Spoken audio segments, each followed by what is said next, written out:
Hello everyone and welcome to the first voiced edition of my solo PvP series. In this first fight, we're up against a Tech 1 autocannon Thrasher. Now these Thrasher fights, pretty straightforward. If they're autocannons, you want to orbit at range. If they're artillery, you want to orbit up close. So this guy, shield buffer autocannon. So I'm orbiting 7500 to start with.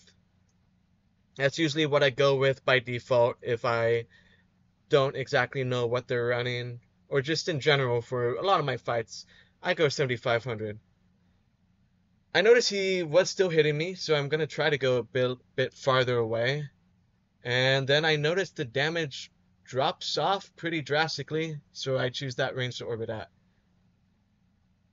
If you look at the damage notifications, you can see that he actually isn't hitting me at all right now, except for maybe a rocket shot here or there. So he's probably burnt out his guns. So this fight is in the bag, and this is why you need to be careful when you're doing these high slot count ships like destroyers. If you're overheating, make sure you don't overheat for too long. You're gonna heat very quickly with 7, 8 high slots. So he's dead. Next fight, we have ourselves up against an Ishkur. Ishkur, I'm not gonna lie, it's not a very good ship. It's just not very good, especially compared to its other brother, the Enyo. It's basically an upgraded Tristan, but a lot more expensive, and it just dies to a lot of the other ships in its class that it goes up against. It got a rework, but it's still not very good. This guy specifically, he's running an active rep, dual rep with a cap booster, but even with the cap booster, he's not going to be able to rep very hard. And I'm just going to win the DPS race. I don't even have to worry about his drones. Like, his drones, so inconsequential. His Newt, or rather his Nosferatu, because I'm orbiting at 7500, it's not really going to do too much to me once I get out to range. Once his ADC's out, he's just gonna fold. You can see him try to rep as much as he can, but no, once he's completely neutered out, he's just gonna fold. You can make Ishkur work, but this particular fit, not very good. Even if it was a better fit, it still would have lost. But if you're gonna run an Ishkur, at least run a better fit.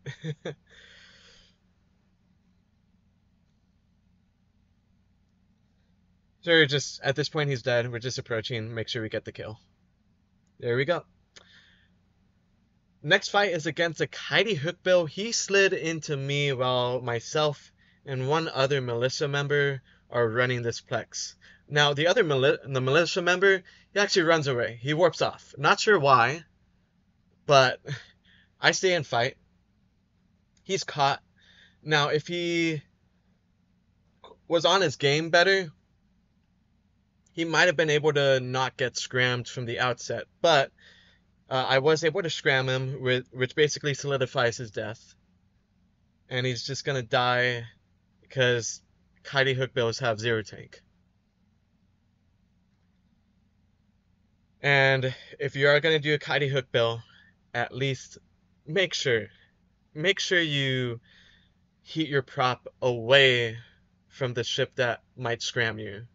Because he might have survived and warped off if he did. But he didn't, and he died.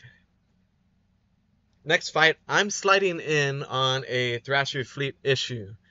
Now, Thrasher Fleet issue, you're going to approach it much the same way you would a Tech 1 Thrasher. If they're ACs, orbit as farther away. If they're arty, you're going to orbit close.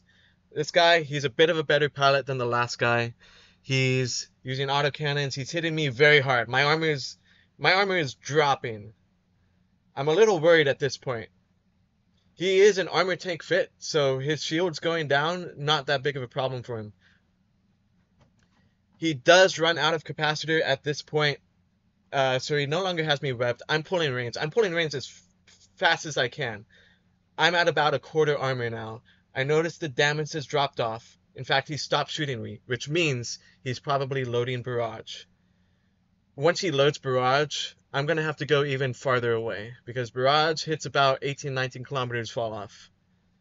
Once I notice he started shooting me and he's just started shooting me again, I'm going to orbit 20. I'm going to start orbiting 20k because my armor's still dipping. And because I have to orbit farther away, I'll lose the scram. He gets off.